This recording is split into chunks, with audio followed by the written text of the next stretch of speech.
그 나라에서 내는 돈은 많은 거야. 그 돈이 딴 데로 새서 그렇지. 그 돈이 딴 데로 새서 그렇지. 가령 어떤 식으로 새냐? 군대에서 쓰는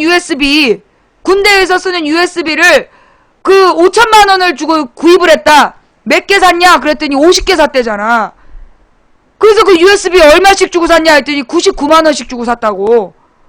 그 만 원도 안 되는 거를 6, 7천 원짜리 USB를 99만 원 주고 샀다니까. 실화예요. 이명박 정부 때. 그 다음에 이명박 정부 때 나왔던 군인 생활화가 군화가 발에 안 맞았어. 막 새는 군화 신기고 막 그랬어. 그리고 또 뭐가 있냐면 국방비가 굉장히 많이 새는 중에 하나가 이명박 때 왜 헬기 많이 추락한 거 알죠? 링스 헬기인가? 링스 헬기인가가 굉장히 많이 추락을 해가지고 그 헬기가 뭐 조종사하고 한두 명 타는 게 아니래. 한 번 떨어지면 40몇 명 같이 죽는 거야. 그 부대원들 실어 옮기는 헬기래요. 예. 그래가지고 이 헬기 안에 보통 몇십 명의 군인이 같이 움직이는 거야. 그런데 그 헬기가 이명박 정부 하에서 알려진 것만 4-5건이 추락을 했어. 추락을 해가지고 이제 죽었는데 이유가 뭐냐? 그 링스 헬기에는 고도 조정계가 있는데 이 고도 조정계가 이게 저기라는 거야. 뭐래더라? 소모품. 그래서 2년인가 3년에 한 번씩 교체를 해줘야 된대. 의무적으로. 예. 교체를 해줘야 된다는 거야. 그런데 이 교체를 해주는 거를 근데 이게 이제 그게 다 망가지는 게 아니라 그 헬기들 중에 일부는 망가지고 일부는 안 망가지니까 이걸 일괄 교체하는 거래. 일괄.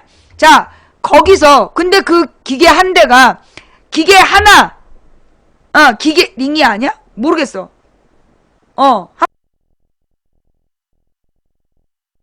알아봐요. 일괄 교체라는데 한 대에 들어가는 부품이 몇백만 원이래. 한 대의 부품이 몇백만 원인데 그걸 다 바꿔줘야 되는 거야. 그런데 업체가 돈만 받고 안 바꾼 거야. 돈만 받고 예. 무슨 헬기인지 모르겠다. 뭐 헬기 이름이 많아? 찾아봐봐.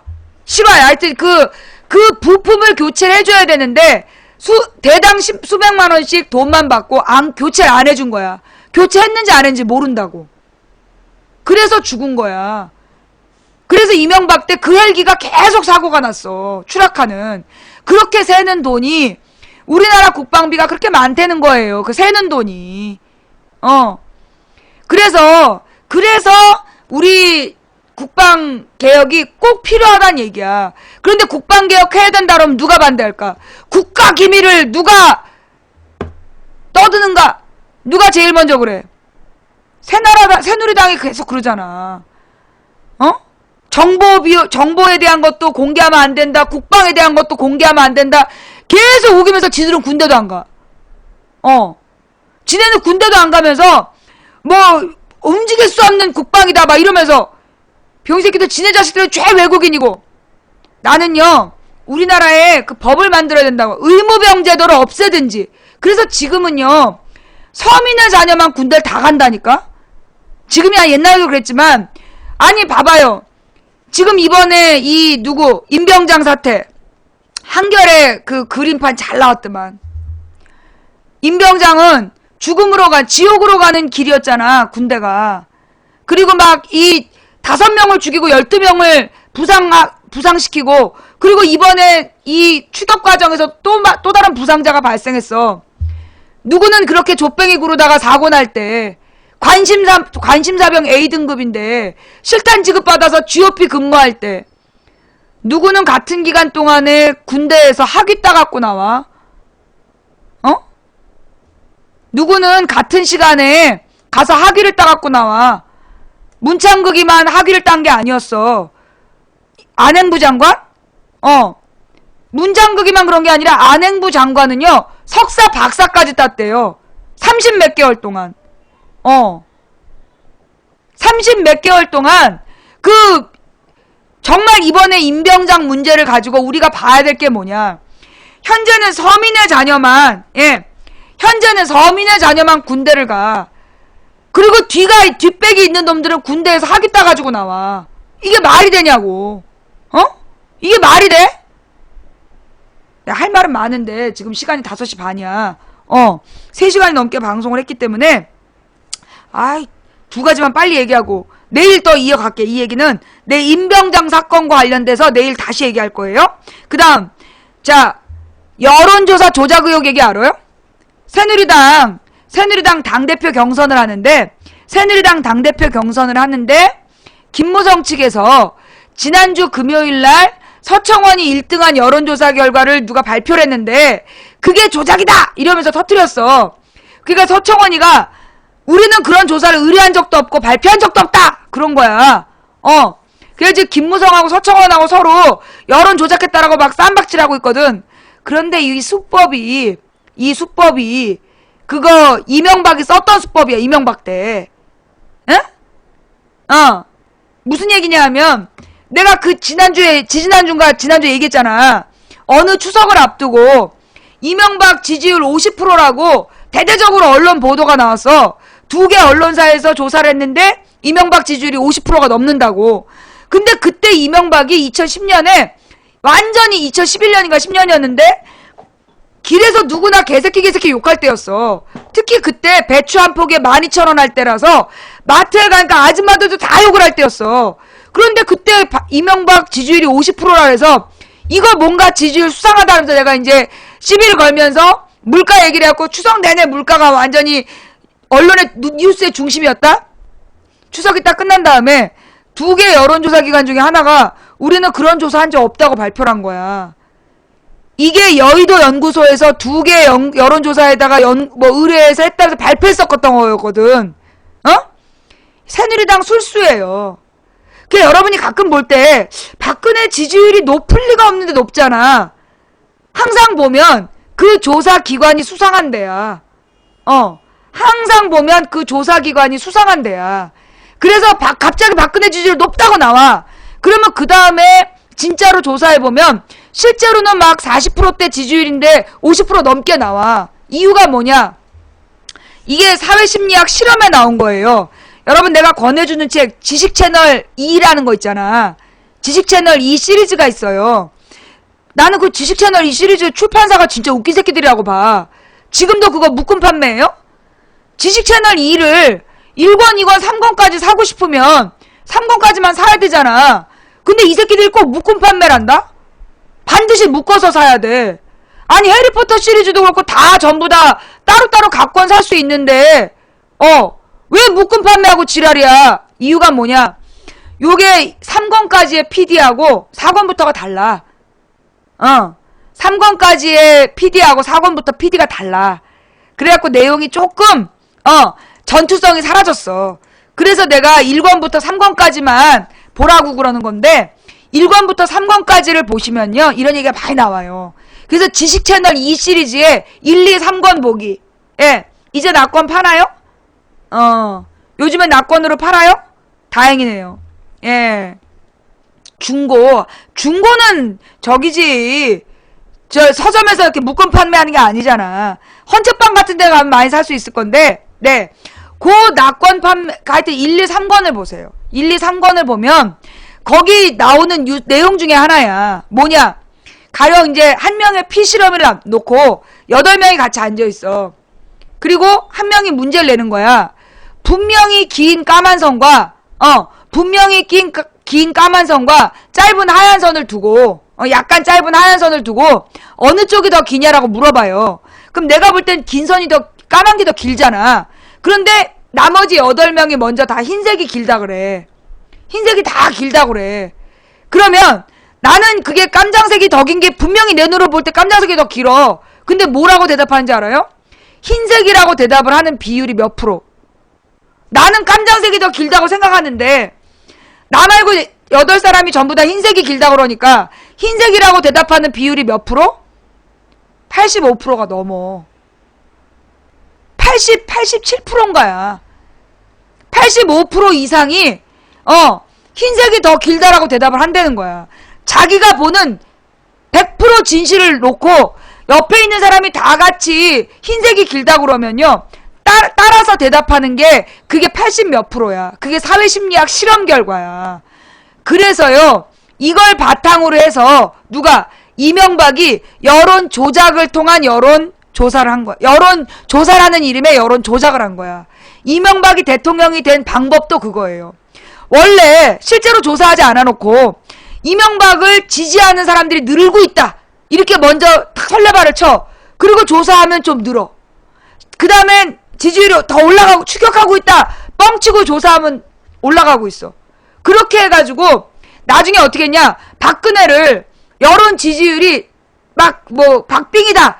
그 다음에 추월했다. 벌어지고 있다. 이렇게 보도가 나왔어.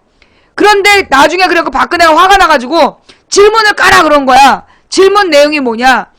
네가 내일 시험 선거 때인데 누구를 찍으러 갈래라고 물어본 게 아니라 누가 대통령이 될 것 같냐라고 물어본 거야. 계속 언론으로 이명박 지지율이 올라간다 개뻥을 막 친 다음에 누가 될 것 같냐라고 물어보고 그걸 지지율이라고 발표한 거야.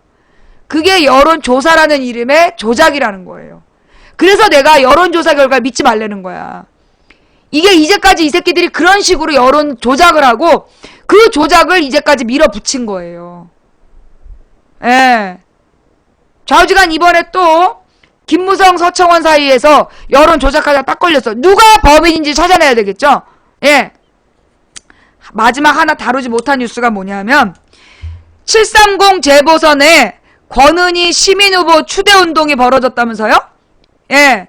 730 재보선에 권은희 시민후보 추대운동이 벌어졌다.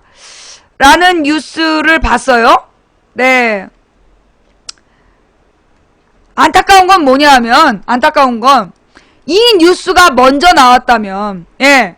정말 이 시민후보 추대운동이 먼저 나왔다면 참 좋은 뉴스였을 텐데, 지난주 금요일에 김한길, 권은희, 컨택중, 그 뉴스가 먼저 나왔어.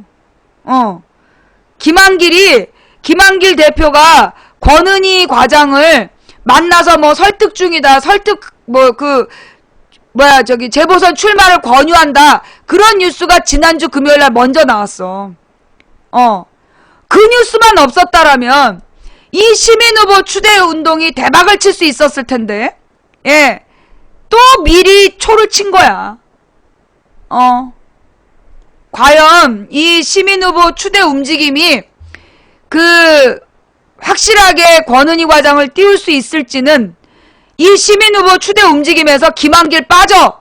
이러면서 김한길 물러나라! 그런 얘기를 분명히 한 다음에 하면 이 시민후보 추대 움직임의 가치와 그 의미가 시민들에게 받아들여지겠지만 그런 얘기 없이 권은희 추대운동을 한다고 그러면 김한길이랑 짠 거 아니냐? 이런 분위기가 되지 않겠어요? 예. 레아님 감사하고요. 네. 하여튼, 권은희 과장이 국회의원이 된다면 가장 괴로운 게 누굴까? 예. 누구야? 만약에 이번 730 재보선에서 권은희 과장이 국회의원이 된다면 밤잠 못 이루는 사람이 하나 있겠죠? 예. 김용갑 씨라고, 아니야, 김용판. 예. 아마도 김용판 씨는 잠자기가 굉장히 두렵지 않겠어요? 예. 김용판 씨는, 김용갑이는 박근혜 7인회고, 미안해요. 내 헷갈렸어. 김용갑은 박근혜의 7 노인네 중에 하나였고, 김용판이 두 번 다 무죄를 받았잖아. 그래서 권은희 과장이, 그러니까 김용판이 누구냐? 2012년 대선 때, 사이버 수사대가, 누구니?